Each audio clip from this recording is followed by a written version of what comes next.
had my FX3 with me at the time. And so they're looking at me and I'm looking at them and they're looking back and they go, "Hey, are you a part of the foundation?" And then the director comes over and he goes, "Yeah, he is now."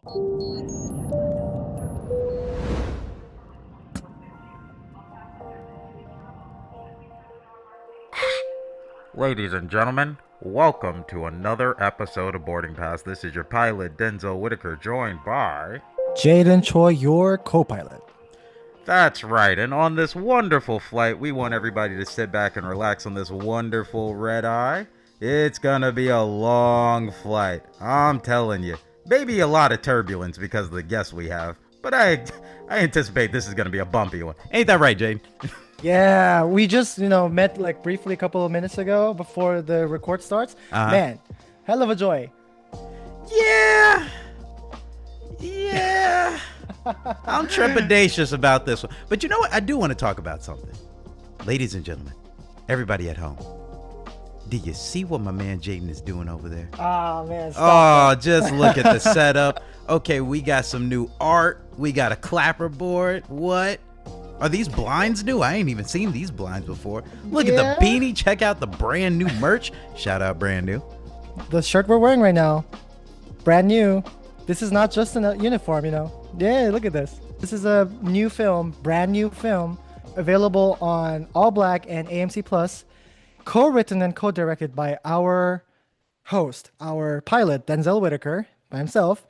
Our guest, Jesse, has actually participated in this film as well. Just so you know, this film has brilliant soundtrack. And Jesse was the one who participated on the soundtrack part as well. So I urge you guys to, go watch it. It's really good. I'm telling you right now. But yeah, just so you know, this is not just the artwork. This is the album photo. The what do you call that? Album jacket. There we go. Oh, okay. For what album? His name is Cautious Clay. This album is called Carpe, which is his I think that's his literally legal name. But yeah, this is one of my favorite albums of all time. He's based in New York too, so shout out to Carpe, shout out to Cautious Clay. If you're listening, please drop a like. Cautious yeah. Clay. Okay. Well, you know what? We're gonna have to ask our guest about that because he's a musician. Oh. Yeah. Do we want to intro him? Come on. Is Yeah. You that want right? to do our Yeah. check-in? Yeah. Yeah. Let's get it going. Let's not waste any minute from now. Today's guest, his name is Jesse Janari. Nationality, USA. Occupation, like you said, musician, audio engineer, and entrepreneur. That's a lot. Fun fact, Jesse harbors a secret passion for scents. For scent. Is it like, you mean, Yeah, like colognes perfume? and perfumes. Colognes? Yeah, Yeah. scent. Oh my Oh, God. okay. We have a scent expert coming to the stage. We got a lot to talk about. Listen, frequent flyers, those chilling in the Inspo Lounge right now, it is with great honor that I welcome to the stage a good friend of mine, a brother of mine, and a scent expert. Jesse Janari, welcome to the stage, brother. Come on in. What is happening, good people? Look at him. Yeah, look at this guy. Come on. What's I can just tell that room is just, what's the fragrance? Bergamot over there? Huh? Yeah. There's definitely a teak wood candle going as we speak. Ah, Actually. there we go. There we go. Look at the scent expert. Absolutely. Yeah. What's happening? What's with happening? hints of what? Hints of citrus, is it? Sandalwood. Okay. Sandalwood. Listen, you know Bath Ah, and Body has that sale every year, so we had to go ahead and take advantage. right. You know what's God, I funny? gotta go there. You know what's funny though, Jayden? Let me tell you something. Every time I'm around Jesse, he always does have some good smell good on. He'll put you on. It's all these, little small what would you call them? How would you describe the scents that you wear? Boutique, very much so niche. So not when you think about big box, it's not synthetic fragrances that, everyone has. It's sort of artisan crafted, right? From, people who've been in the business a long time. So I try to do something differently than, what everyone else usually has on. That's just my little flair, like my little pizzazz on life for sure. You see, that boy good. He brought his dictionary today. Come on. Are you sure you didn't write that down? That seemed pretty staged, you know? Actually, It I'm was checking my prepared. notes as we speak. So it's No wonder. Listen, man, Jesse, it is such a pleasure to have you, brother. Excited to get into your work. You know, you and I, we've been collaborators for quite some time now, but let's get the audience hip to what you do. You know what I mean? I would love to start with, what do you think was the major influence or the life event per se that led you to your passion of music? yeah. My father passing away. That was the turning point at 9 years of age. That was the shift. The light switch kind of goes on. Adolescence and innocence goes out the window, and you are thrust into what is life. And it's not the typical upbringing that most people have, where they have both their parents, holidays, things like that. It's a lot of figuring out very quickly. And that thrust me into the world of, music and outlet, having a safe place to be able to get that emotion and that pain out and the happiness and the joy. So that was that event for me that just shook, really rocked my world and thrusted me into music. Now, I don't want to interrupt, but how Yeah. old were you when you when that happened? Nine. I Oh, was you were 9 years 9. old. Yeah, Jayden. 9. That would have been very tough. Yeah. Now, talk about what is that process? Because, like, Hmm. okay, again, I'm just drawing on personal experience, right? Right. You and I have shared a multitude of wins in our lives, but also some loss, unfortunately, through family. And I've seen you take that loss and turn that into something triumphant through your art. You know, you've been able to basically retool what's going on with your life experiences and craft some really wonderful, beautiful music. So I just want to kind of like pick that apart a little bit further. At the age of 9, you know, the loss of your father, what did that really transform into? You know, what was, say, for so your caterpillar now spreading into the butterfly moment? The opportunity and the possibility to be able to explore in a safe arena, I think for me was one of the main things. That's why I love music so much, is because it's a completely controlled environment to where you could add or subtract the pieces that you want without having to go into the real world and do that in real time. And so it allows you to be able to craft a world that exists within the world, but it's not tangible. So you're not doing any destructive moves per se, but everything is absolutely real. Is it I guess everything is real per se, but more so picking that. Okay, let's go Inception in the Inception, right? For you, is it something that's cathartic in terms of expressing that art? Is it something that's a form of healing? You know, talk about what that process is directly for you. How are you able to basically express your emotion? Because I know that's, how would I say, something that people compliment me on as an artist, right? As an actor, they're like, well, how are you able to transform into such characters or use your emotion to pour into this other character? And for me, that's almost like that's the way I get it off of my chest, Absolutely. you Absolutely. know? Same here. I think I have the ability to be able to do it in real time. So when loss happens or when wins happen, I'm able to truly encapsulate that moment in real time. And I think that's the difference maker that allows it to be so fresh and so potent, because I'm not sitting on this emotion. I am literally living and then turning that into song. So for me, this is my open diary. Music is my open diary. This is what I am going through at this time, whether it's emotionally, physically, financially, spiritually, this mentally, right? This is where I'm at. This is my therapy. This is my diary. And here's the page I want you all to see. Because, like you said, you had I guess post high school experience in terms of learning engineering. Started with the internal microphone. Kind of like, if you had to put it on a timeline, walk us through that journey all the way leading up to 2018 towards Champagne Wishes, Caviar Dreams. Yeah, okay, Yeah, got because you. I want to learn. I want to learn the journey. Yeah, What so led to We so all such a do. dynamic album? yeah, so 9, I'm at 9 years old, I'm torn. I mean, I'm completely in shambles. Just lost my father in January. My birthday's in December. I'm torn, just turned 9, dad's gone. From there, it took a few years. We're talking about 10 to 11. I was just a complete wreck, right? Messing up in school, the whole nine. But I had a love for music. And so I always wanted to play the drums. I grew up in the Baptist church. And when you grow up in the Baptist church, a lot of the musicians that you see, a lot of the singers, Whitney Houston, Aretha Franklin, Jennifer Hudson, Fantasia, right? They grew up in the church. That is where they honed their skills. And I started playing the drums at 8 o'clock service because you got to be the best to do the 11 o'clock service. That's prime time real estate. And I started doing that at about 12 years old.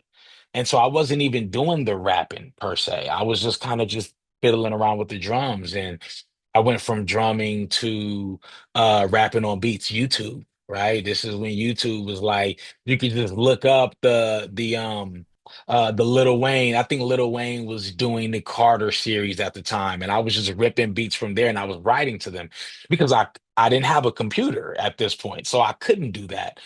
And so then we get into high school, right? So we go from 11 to about 13. I'm writing, can't really rap. I'm doing freestyles. I don't even freestyle anymore. It's crazy, So I'm doing freestyles, at the lunch table, doing the whole thing. Oh, Jesse, dope. Ooh, ooh. Go from there. You start to figure out people are loving the tone, the vibe, the lyrics. I keep writing. I keep writing. 13, 14, 15, I start to get into poetry because now I'm in high school. I start to get into poetry. And so that really hones the pen, right? My penmanship, my pen game. That allows me to really have a lyrical sharpness to my tongue and to my ideas. And so I go from there. And so from like 14, I want to say, guys, to 17. I mean, my sister's going back. She graduated, from Berkeley, what, 2011? So at this point, I'm just using her computer and I'm maxing it out. That's when I'm using Mm, GarageBand. got it. Yep. That's when Yep. I'm Yeah. using Classic. GarageBand, Yep. right? And you had the plug-in cans or the plug-in headphones, and I was putting this heavy comforter in LA. We have this street called Alameda, and they're like they sell these Mexican blankets, and they're heavy. And I would literally put it over my head and the computer, and I would just rap into the internal mic in the computer at like we would do a Zoom call.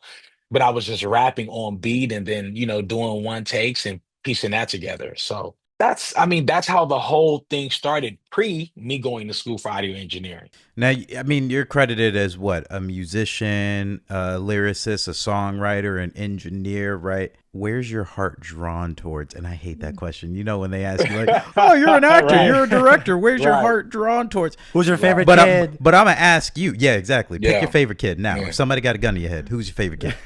Oh, as far as skill set, I don't know. The plane's being hijacked right now. The Inspo Lounge. Which one? rapping. Rapping is Save where I'm us. going. Rapping. Rapping is Word. where I'm going. So if you never touch boards again, you would be cool with that. No, I'd be great with the business acumen. What I want you to talk about more so, what does it mean to have all of those different skill sets? And then how does it basically strengthen your skill set as a rapper? It's funny that you say that. I was reading a book called 10x is easier than 2x by I think it's Dr. Sullivan, I believe his name is. And he talks about Michelangelo and how in order for him to be the sculptor that he is, he dissected bodies, which is insane, right? And so for me, engineering is me digging through the grave, right? Digging through the graves. Producing is me digging through the graves and cutting open the bodies and seeing what muscles. If I move the pinky, well, that opens up a muscle here. That way, when it comes to my craft, everything is meticulously placed. And so for me, that's one of the things that I take pride in, knowing the art of engineering, which is a science, knowing the art of production. That truly does allow me to craft sonically a very different world than just people who can rap, who are depending on someone else to do the engineering or the production. Me being able to do all three, I'm able to leave space in the production but also make up for that space in the engineering or in the mixing stage because I have a technical analysis of of the placement of what everything should be or what I want it to be. Yeah, that's why they say Drake is such a great performer. He was an actor first. For real. See what I'm saying? Yeah, That's I how see it what you're saying. goes. No, no, no, no. But speak about, because this is all funny. Hmm. Frequent flyers, all three of us, and in fact the entire boarding cast family was at the Boarding cast. premiere. Hold on. Okay, okay, okay, okay. Boarding pass cast. Boarding pass Yes. cast. There we go. Thank you. Thank you. Uh-huh. Boarding pass cast was all at the premiere of this film. Yeah, this Brand is not new. just a Very uniform right nice. now. Yeah. Brand new. Talk Yeah. about that experience. Moving Oh from my God. just being making music, Ooh, a Denzel. soundtrack artist, to now you're called into the booth to create a song that's now being performed for the lead actor. Walk us through that process. What was it like for you, sir?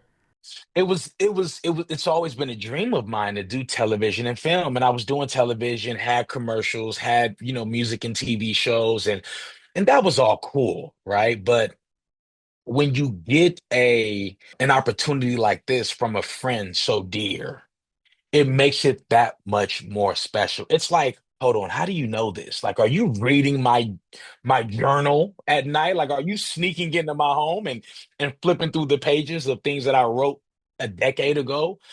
And so for that to be presented, I mean, it was really a no-brainer. But to see the whole thing come to life, Denzel, let me give you your flowers.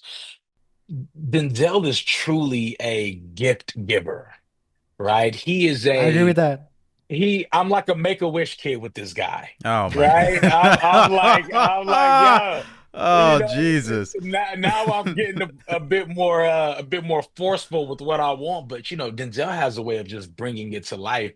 And it just turns out that a lot of our visions and dreams collide together because we're on two different sides of the creative board, but they go hand in hand.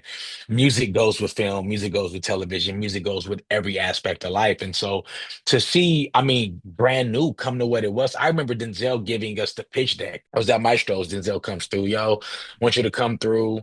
And he's inviting me over like it's his house. It's like this isn't even your house. But it And was it was it was the studio. it The was the the studio. studio It is was very the familiar. studio. It's very It was the comfortable. Yeah. studio.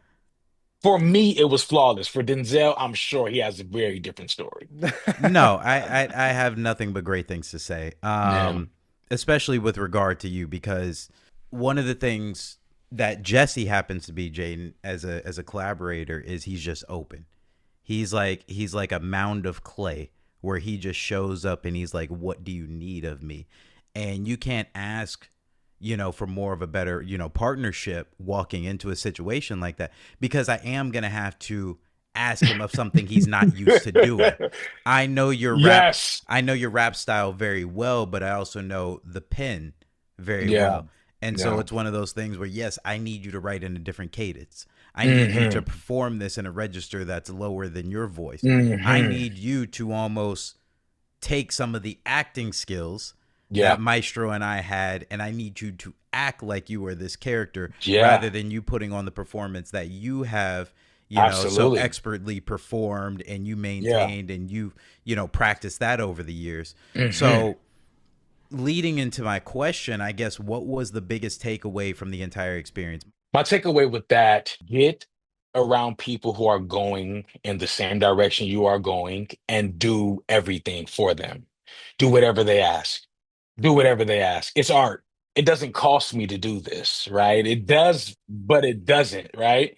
You get around people who are going in the same direction. You join the herd and then you go, hey, this is what I have. What do you need? And when they say it, you just give it. You just give it because we're already going the same direction. And so for me, that was always one of the things that I've done is because this is a God-given gift for me that obviously I've had to put in a little bit of skin in the game. I continue to give to people who are going in the same direction. Not everyone, Jayden, Denzel, but people who you can trust with the vision, whose visions and dreams align with yours. You might as well just be a great player. Add to it. Damn. That's That's very fair. Add to motivational. it. Yeah, I That's love that. fair. I So love that. then, okay, as someone who shows up and just says, "Hey, put me in, coach. I want to be used."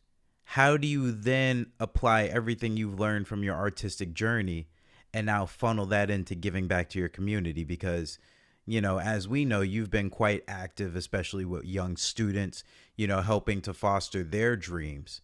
You know what I mean? So, when did the light switch happen for you where it was like, oh, I'm not just a role player, I'm actually a role model as well? Oh, Yeah. take your pens and notes out, freaking followers. This is, Ooh, we Yeah. come gotta let. on. I'm gonna do From that role too. Um, player to role model. That's the title. Come on, That's the baby. title. I What's actually up? like that. That's fire. From role player to role model to Rolex. Let's do that. Ah, step by Ah! No, step. no, it's Row you your boat. All right, come you on. know for me it was one of those things where I told God, if you give me the opportunity, I promise I will show people the way. There were so many gatekeepers who got in my way, who everywhere you go, you got to do the song, dance, and the shuffle just to get no information out of these people. And I promised God that, and of course, God is like, please, you promises. I'm giving this to you anyway, right? Because I'm going to break promises. I'm not going to keep my word on everything, right? But God's grace and his mercy allowed me to get into the rooms and around the people and in the position that I'm in now. And I said that I would give back to my community. I would show other children the things that if I knew this back then, I mean, I would have catapulted into a very different direction, you And know? and what was that first instance for you? Because I remember, what was it? I think a summer or two ago where you were teaching young students how to write Yeah. and produce their own music. What Yeah. what exactly was that for the listeners? Well, the catalyst for that situation was the Challenge with Boys and Girls Club for me. And I was a part of the Kanye West Foundation, and that gave me my in.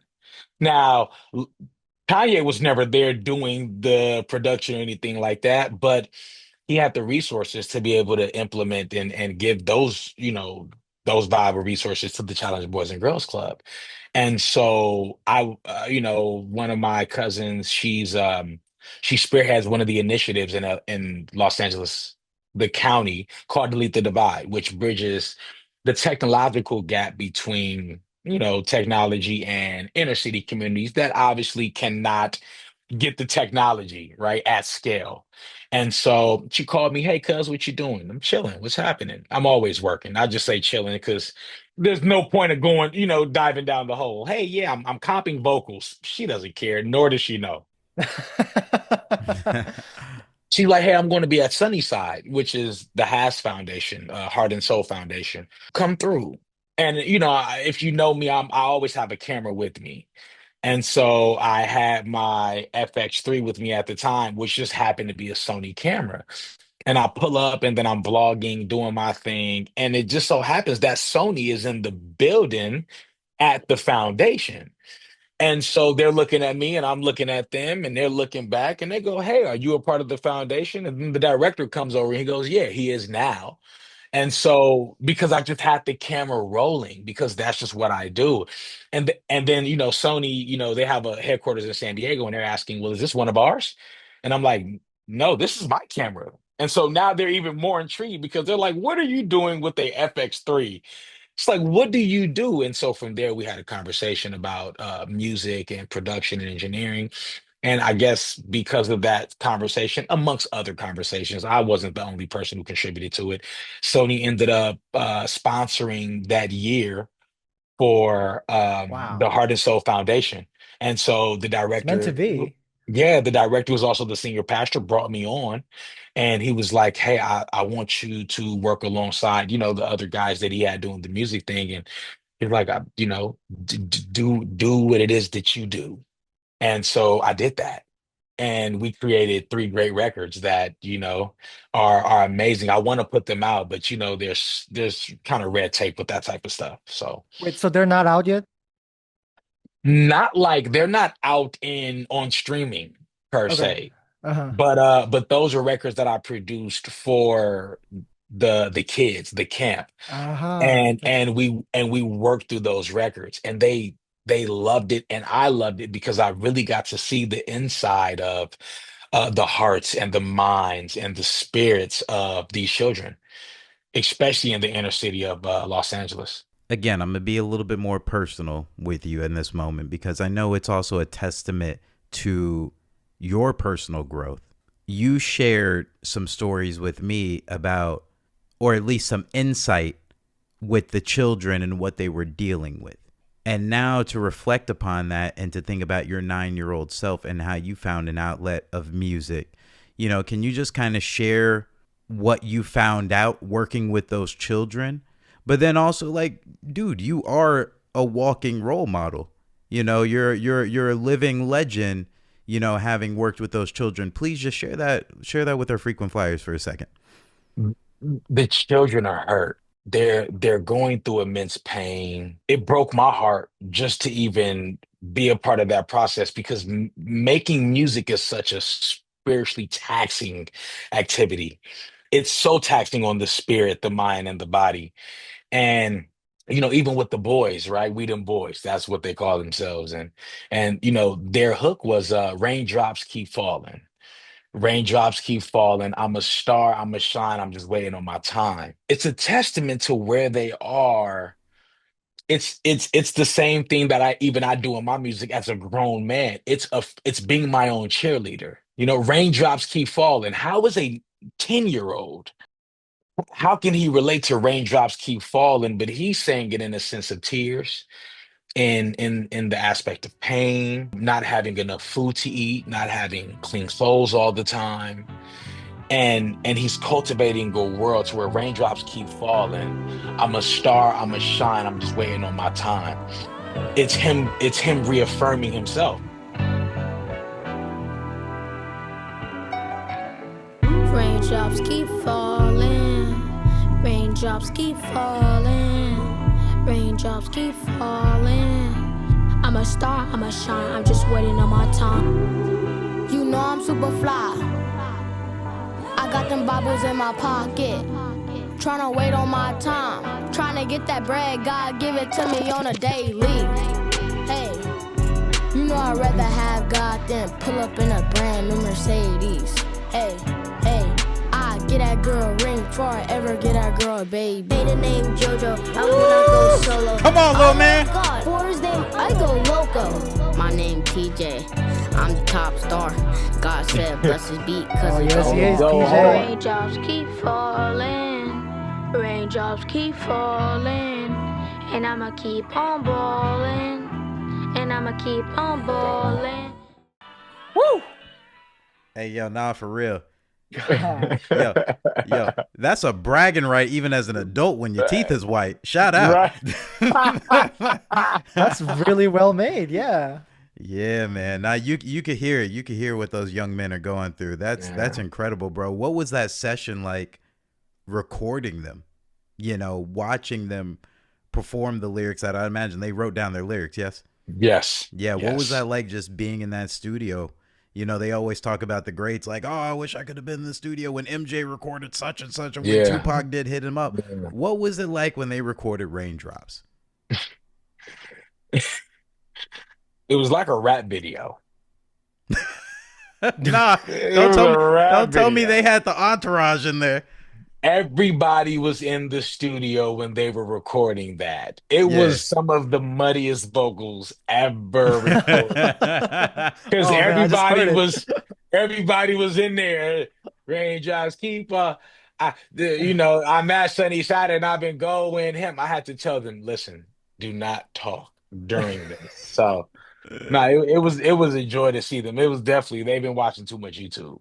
Too much young boy, for sure. Mm. But that's so incredible because even within that short song, you can hear, or at least what I would imagine, the influence that you were able to impart upon them, helping them to see, the optimism through their situation, helping them to look at the things that they do have, things that they are grateful for, giving praise where praise is due. Like you can hear what a positive redirection of probably where their life choices are going, and now making a song like this, letting that be an outlet for them. So, again, just hats off to you, sir. That's incredible. It made me a little sting, like just listening to these kids saying like raindrops keep falling. Like, what has these kids been through? What did they go through? But at the same time, like they're taking it like in a positive way, in a good way, because they're using that as a fuel to create, which is the best thing. And it's like Denzel said, hats off to you for guiding them to do this. Even in that record, I didn't write that. All I did was push them in the direction that they were already going. And I explained to them, this is a completely safe space. This is a complete safe space. And that's one of the things that they did. The girls, girls are just always in love. The teenagers, their song it was a love song to God. And so it just shows that we all, the little boys, they want the fly stuff, obviously, right? But they also want to get out of that situation of poverty. They want to get out of the hood. They want to get out of the squalor, right? They want to get out of the helplessness.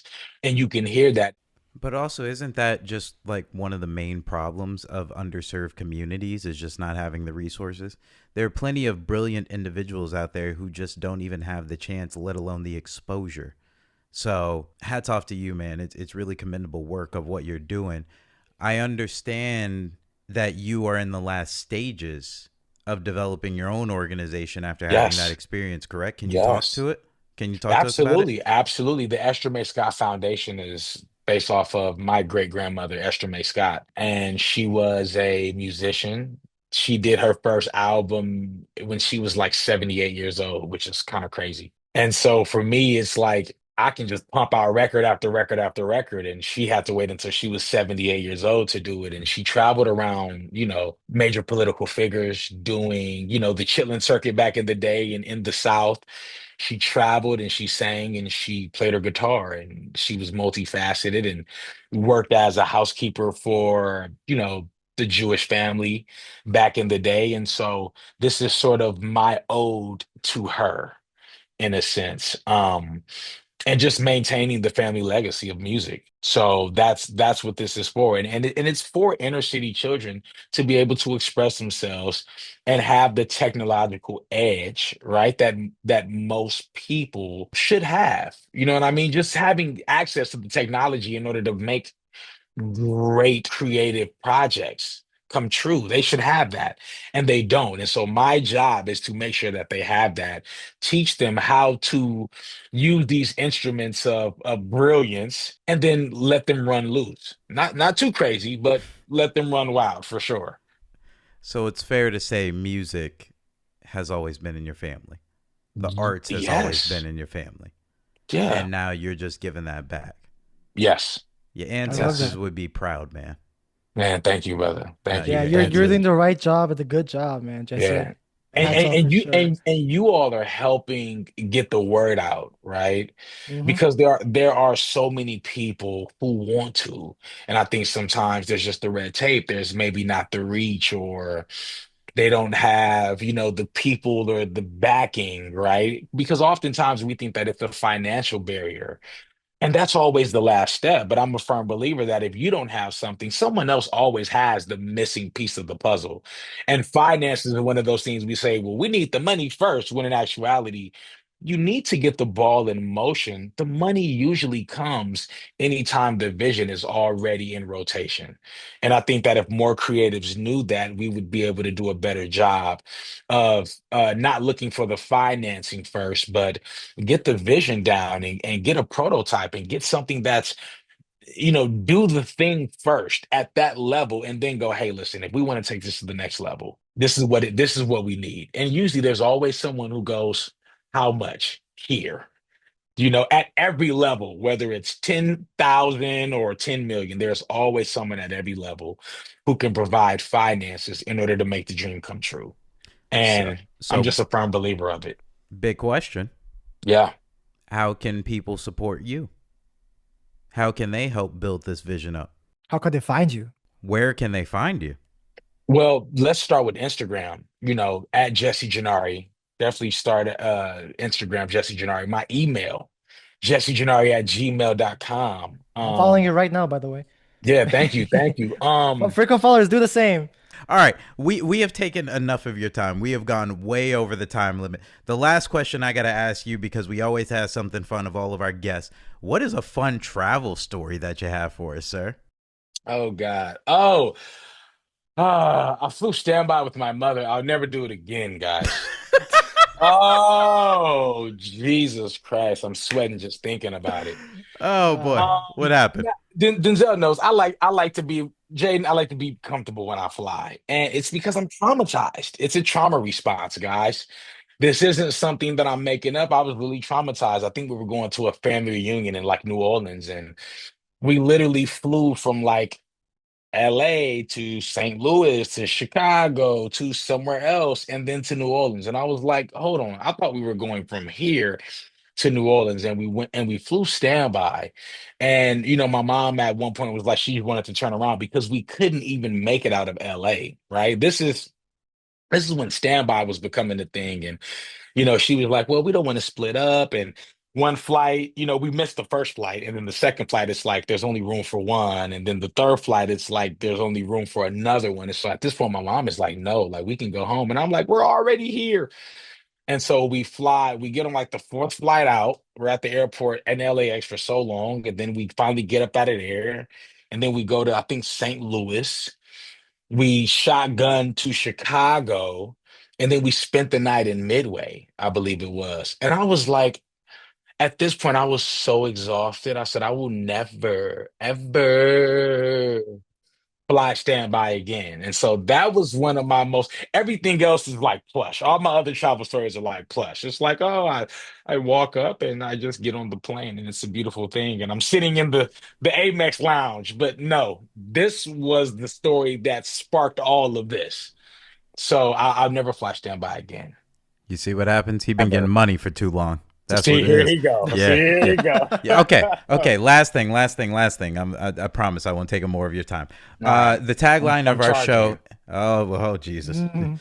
Bill it to brand new. Yeah. The last thing. Our tagline of our show is "Inspiration needs no visa." Mm, Do you like I that? like that. You Yeah, like yeah. that? You like that? Inspiration needs no Just visa. gave me the old grunt. Well, the point of it is that yes, you've traveled to these wonderful destinations. You've got an experience of a lifetime, but you don't always have to leave your home. Sometimes it's right in your community where you can always be inspired. So I ask you, what is something that inspired you this week, this month, this year? Just a story that you have to share. Don't overthink it, just something that inspired you. I went for a run this morning. I did 2 miles at around 4:45 this morning. I'm a runner. And we've been getting this dew in LA lately. And just to see breath, I just lost my great aunt, which is like my surrogate grandmother, I call her, my mama. And I remember being by her bedside when she took her last breath. And as I'm running and I am seeing the breath in my body, I go, it is a miracle in every breath that we take, in every word that we speak, in every action that we do with our lung, with our being. It is truly a blessing. And we have to be more mindful on what we put out into the world. And I really got that sense of understanding how important it is every breath that we take to use that and put something valuable and precious into the world with that. Because over the last few months, I have seen people take their last breath. And so, me being able to see my breath as I breathe through my nose and exhale out of my mouth, that was one of the conclusions that I came to this morning on my run. Make sure that every breath counts. Make sure every breath counts. Make sure every breath counts. Make sure every breath Yeah. counts. Yeah. Jesse Janari, man, my brother, thank you so much for joining us in the Inspo Lounge. You are such an inspiration, truly so intentional with everything you do. You are an absolute role player and a role model. And I love you, brother. Thank you for the work that you do in the community, and may God continue to bless your hands and your family and everybody around you, brother. I received that. Love you guys, man. Jayden, Denzel. Appreciate Appreciate y'all, your man. time. Till I love next an time. episode. Thank you love an so episode. much. Absolutely. All right, frequent flyers, you already know what it is. It's another episode of Boarding Pass where what, Jayden? Inspiration needs no visa. Don't act like you had to take a breath. All right, make every breath count now. Yeah, that's gonna be a new tagline now. There it is. That's a wrap, y'all. We'll see you later. Peace.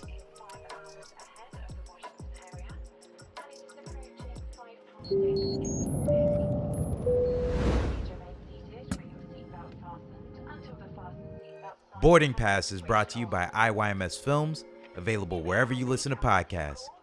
If you enjoyed today's chat, please share, subscribe, like, and review.